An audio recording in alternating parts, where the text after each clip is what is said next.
Awa toza na tomoni mai na sima na biso ezani na érosion muke muke oyo.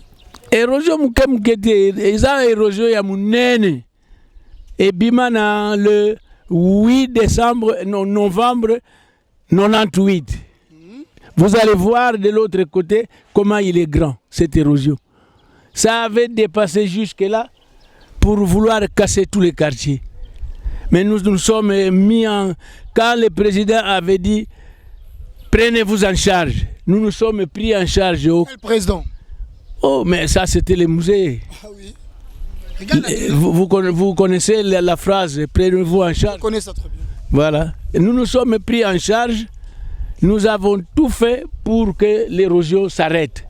Et depuis ce temps-là, c'était arrêté. Maintenant, ça a recommencé. Voilà. Ça a fait une autre tête qui va déranger l'avenir Matadi. Nous allons y arriver pour voir qu'est-ce que ça fait, qu'est-ce qu'il y a vraiment dans cette érosion. Papa, tu as fait combien de temps ici dans ce quartier? Dans ce quartier, je suis là depuis 1983, le 8 août 1983 jusqu'à aujourd'hui.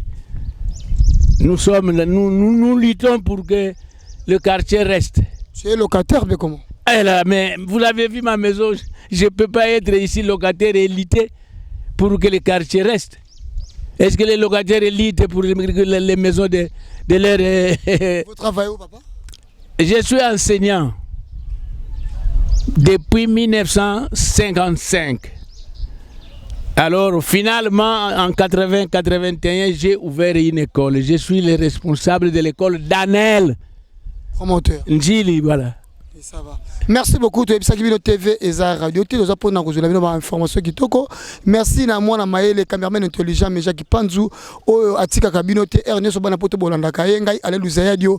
Atana tanga passe atana tanga bisengo bokanisa biso po tota toujours sima na bino pour nous bino ben information. To kiti na érosion o to beta lisoro ko bana to bandaki na débit ti to kitana na suka kolonga wana ti mitendi to la ba population ya monga fula de souffrir makasi et puis balongola beaucoup mais c'est Trifon Olivier bajimba la moko champion bajiba che esika wana to yebite soki aibi monga fula to aibi monga fula te bana monga fula ba ya vrai baza awa ba ko me ko expliquer biso na bokebi neso bolanda.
Oui papa, awa toza bato benga on école nini? Sainte Rita. Oui, et comment école ndengeni? Et comment école ezalaki l'église. Mais l'église a changé parce que kosala église kuna batongi église ya sika et awa etikala paroisse elongwa ekenda kuna awa ba commission yango école. Ba benga Christ roi. Tolo baza espace basango. Oui, c'est la mission des catholiques. Christ roi. Mais niveau de kende nango érosion ozomona te ke mabe makasi. Très mabe, très makasi. Mais les Sango sont là. Et comme ils ont construit chez eux là-bas, ici, ça n'occupe pas de ça. Voilà, vous voyez l'érosion. Et personne ne s'en occupe. Vous voyez que nous nous prenons en charge pour mettre les sacs. Est-ce que les sacs peuvent empêcher cette érosion de monter? Depuis le 22 du mois passé, le bourgmestre est venu ici voir.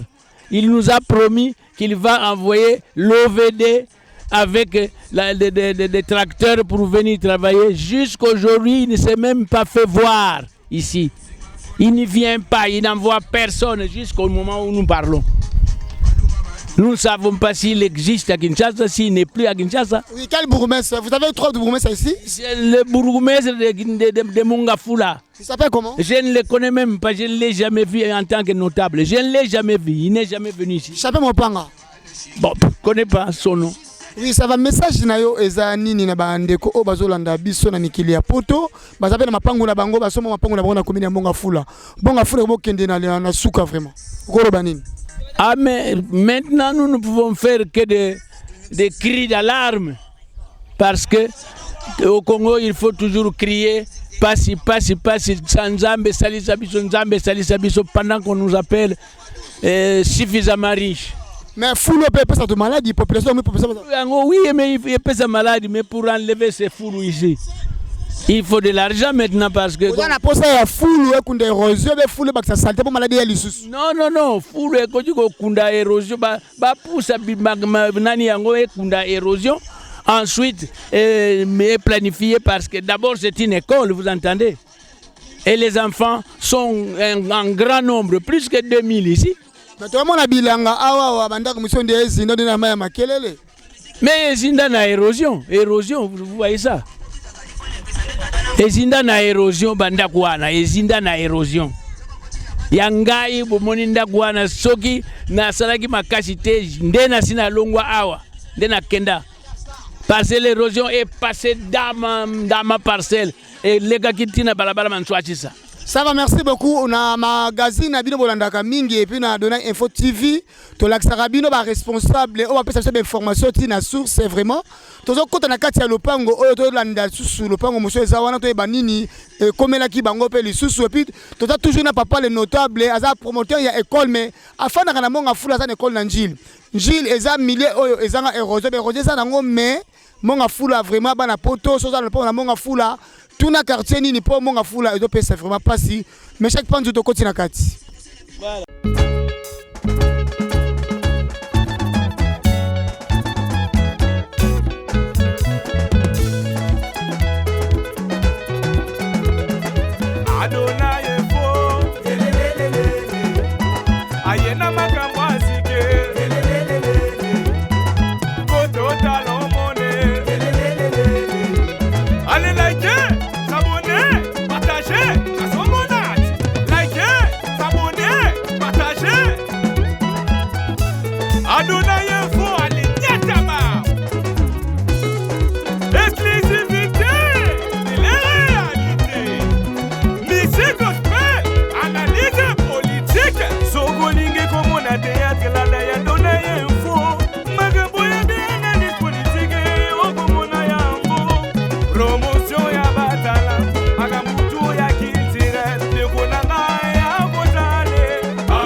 Oui, mbote papa. Mbote papa. Parmi les victimes, mais bien pour vous, les victimes. Oui, des victimes. Oui, awa toza na commune ni. Toza na Mongafula. Oui, pour me commune na kibino, to comme na niveau. Ah, c'est le déjà presque un mois, mbula mo beta ki makasa wa bassin na basala na terrain awa de boda ki mai tu na ndenge mai ikieba kanani bakana mai mabe na ndenge ye buka ki bomoni awa. En tout cas, toza ba victime tisiko de suite. Mais ba konze baleka ki awa. Ah, bourgmestre les gars après jour mort les gars a passé assurance mais il est le peut être plus de un mois. Comment bourgmestre on est? Ah, bourgmestre a cause Chicago de l'Union communauté. Quand peut vraiment mon bourgmestre. Puis il a Olivier ça. Mais oh tu es bien société. Pour tembler on a été. Mais Olivier ça ba ki alongwa ki ba chaki pe Trifon. Ah, quand tu vois tout le monde a jour mort ya. Tout le monde a jour mort. Il fait ça nem tu comme tika na mtu na biso mais oh wana so ata utambula neto yebi mais tout le monde a jour wana ga ya. Pour ça na bino zanini. Pour ça, on va continuer. On va déjà à Yakiao. Bourgmestre Yaka Monaka. bon mais tu sais quoi c'est la suite rien biso mo to sabe fort so mo ba saki kuto ta ba saki a ba fort biso mo kuna kuto to petit wana ba lota ba fulu kuna to pesa ba mbongo ba ta pusu ba boaka mo ba salite to ba fulu wana za ngo mabete bino nde bozui ba tu bacha bazo ba fulu na kuna na wenze kuna ba petit wana pesa ba mbongo bazo kongola ba salite wana bazo bokela biso ngo po tout ka mo evansaka to ba quelque part les malheurs est bon on va aller la coronavirus bino luka fulu biso to luka fulu so luka fulu oui ouais ça va konzambo kanini po slogan mo na mboka chatini ngobela baki kini bopeto c'est kini bopeto na makamba boye vraiment tala ngai kuna ya bo swinga awa nazobela po nini kofanda ni kopemela fulu kaka ko benda bazo tika fulu wana to benda ka salite wana ko yo memaka ba charge ne ya kutinga na vandi na obela po nini mikolo na travailler trop pemela fulu ne bite zo do ko ne se côté ne bite mais gentine ayo ko déjà que ne mo ba que kini bopeto biso do ya kini bopeto ta si bukani déjà to c'est la kaka ya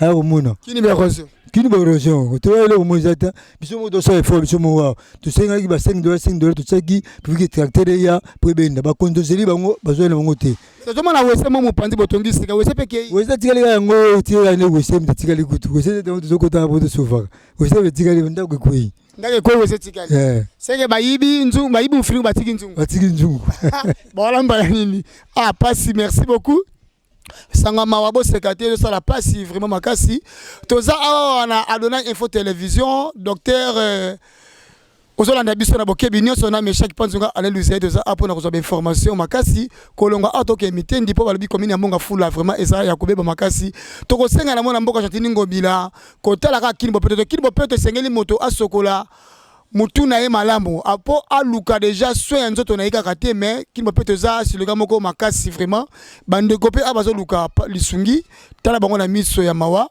banque centrale bo finance so bo sinaka mikanda bo signer rapide po awa vraiment bo fixa mona mboka fati te bo mona mboka fati azana ba décision makasi po na bino balobi bino bo yebiti ba so na prison naza apolitique naza église de village mais to lobi kaka tozo zo maman mususu ameko expliquer biso na mukuse pour to succès mission na biso bolanda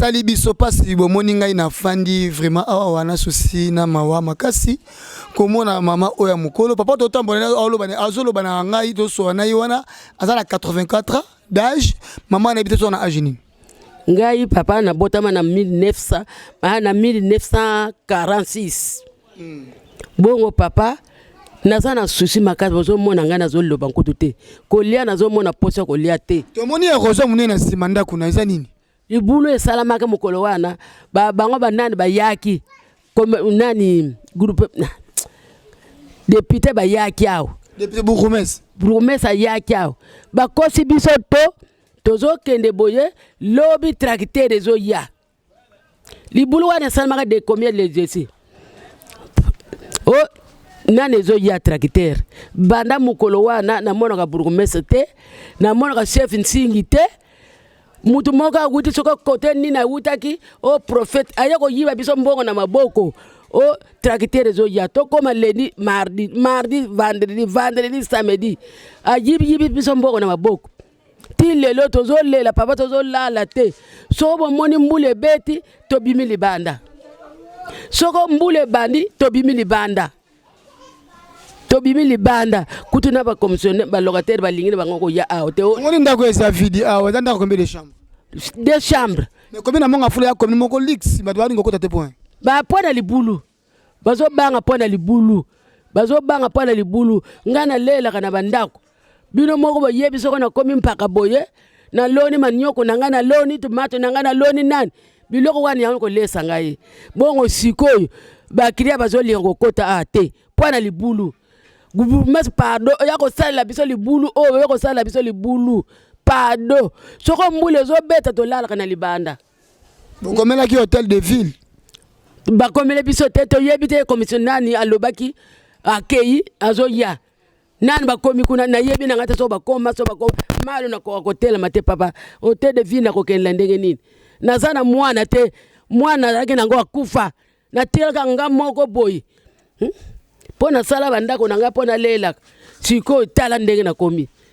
Okomona banda tongo ti poko eloko na kolia izate. Ça va, merci beaucoup. Na quartier Matadi Mayo, population bazo déplorer makasi. To comme presque na souka émission na biso to zwa papa a me ko expliquer biso o azali pe moko ya banota be to banda ki na ye ne bandeli pe to souka émission na biso mais bana poto ezo pe sa pasi makasi ezo sala souci ya makasi. Bino mosomo mapango na commune ya Monga Fula. Tuna ka quartier nini. Ngai ale Louisiane to benga na repisa bino po adona info télévision eza toujours pour na kolukula bino ba information ya makasi. Mais Jacques Panzu pe ayi masolo wana ndenge la ba nous so ayebi ba quartier so ayebi et ça la passe makasi masina dete banza pardon tozo continuer mission na biso interview ya suka yango to kozwa poto suka sa émission na biso bana poto bolanda biso merci na docteur Milton Vossen bana Angola na pesibino bambote bana poto Londres Alain Louisiane ak merci na Karine Mokonzi na bosani yote Rafini Tumba ba bisibino na zu relève na bango Bayibi mufinuku batiki nzungu eloko balambeleza te mais to solo la tozali toujours pour leur donner l'information kitoko tozala kapoye vraiment tala banda tongo eloko na kolia iza Bayibi nini mufinuku batiki nini batiki nzungu apamba bakolamba nani nda yebi na ngate bayibi nzungu batiki mufinuku Bayibi mufinuku batiki nzungu ngana zo mongo nzungu poso ko mufinuku nzungu etikali na kolamba kati bayibi nzungu penza nzungu batiki mufinuku nakolambela ndenge nini nakolamba ndenge nini nangana komi azi ya boye vraiment nazolo ba mikolo bakoti basola ba lobi bayibi mufinuku batiki nzungu bakolamba na nini tebisaki bino na mission to tesa da victoire tebisa bino frère Jacques Amari José okoyi batiki yo chukuma to ko succès mission na papa na biso bolanda émission na boke binyoso peut succès émission na biso papa to komi na suka émission na biso lilo bano ya suka zani bandi kozolanda biso na mikili ya poto ozana mapango na commune ya Monga Fula oyo nyonso baza na mapango na kati ya commune ya Monga Fula boyebike Monga Fula eza commune moko eyebana kasi makambo commune ya Monga Fula ba érosion epai banzela nyonso ebukani mabulu partout mapango botika bamususu bakoya kokuta ekoma libulu. Maintenant il faut faire tout en sorte que Monga Fula ezonga lokola commune lokola kala atinda mbongo na poto azela basombele lopango na tout atolo na poto nzoka awa lopango sekenda ekenda abango yebisa be AVCT ekoma libulu l'air bakoya kotala ekoma libulu osali AVC mais alors en ce moment-là c'est trop tard donc voici les moments où il faut venir pour faire ce qu'il faut faire pona lupango etikala sokite bomoni ndenge érosion ekomi très mabe, très mabe. To laksi ba wana bandeli mena suka kuna pe makasa ezali mais na suka matata ezali ba kufa pe na érosion comment pas bakufi d'ailleurs le 22 il y avait 4 morts là-bas ndako ekweli bango batu bana bakufi mama akufi osengani na bourgmestre pe na gouverneur de la ville bourgmestre ya Monga Fula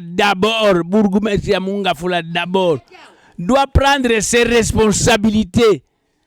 Parce que jusqu'à présent, tout ce que nous voyons, c'est la politique partout, la politique à gauche. L'administration, on n'en compte pas. Les bourgmestres, on n'en connaît pas. Les chefs de quartier, on n'en parle même pas. Kasina poto, ce qui a na kenedi comme Mbouaka, na primature. Oh, j'étais à la primature. Je suis allé, mais na ngunda boyebi pa bokendaka. C'est ça les quartiers. Mais à quartier, on ne connaît pas. Maintenant, tout ce qui se passe dans les quartiers, on ne connaît pas. L'État doit faire tout pour identifier les Congolais, s'il vous plaît. Jantini Ngobila doit venir dans notre quartier, voir ce qui se passe dans notre quartier. Quand ils disent Kini Bopeto, Bopeto c'est où? Namunoko? Bopeto, Kosala Bopeto na libulu andengwana. Et alors, il faut d'abord que libulu wana bakunda yango avant otia bopeto. Mais ce qui oti bopeto ndako ekei, bopeto kene kusala yango apotana mtu. Oko mimila yango wapi? À la fin de compte, qu'est-ce que ça vous sert? À quoi ça sert les bopeto lorsque vous n'avez pas de maison? Ça va, merci beaucoup. Tomoni papa, Aza vraiment tellement nakanda makasi. Tokomi na suka émission na biso, merci na docteur Miltovose, merci na Mesha Kipanzu, merci na collaborateur na biso sous autosala kana bango na kati ya Adonai Info télévision na pesino bambote ba bonne fête na bino. Merci na DT Banza oyo azali ko simba toujours masolo ya montage na pesimbote na Aldor Luzaedio, Alfred Luzaedio, Asaline Luzaedio. Na bozandi Karine Mokonzi, Ale Luzaedio aza déjà awa wakata masolo. Rafini Tumba, Christelle Oyebide Masolo ndenge zalaka déjà bosa nangaite toujours sima ya masolo. Merci tokomi na suka tokutani mbala sima na trash oyoyo ezali koya o alobaki na biso tozaki na ye azaki lokola promoteur azali notable ya commune ya Mongafula.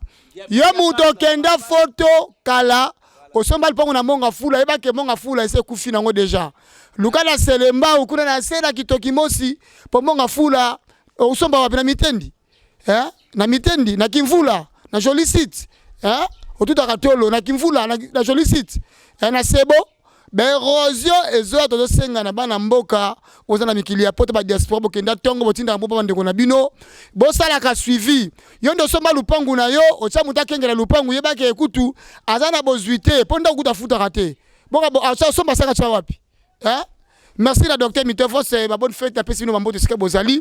Tokuta nimbala sima na tranche opo na siliki na ndenge manga osakanate. Merci na Mesha Kipanzu. Adonai Info. Ayena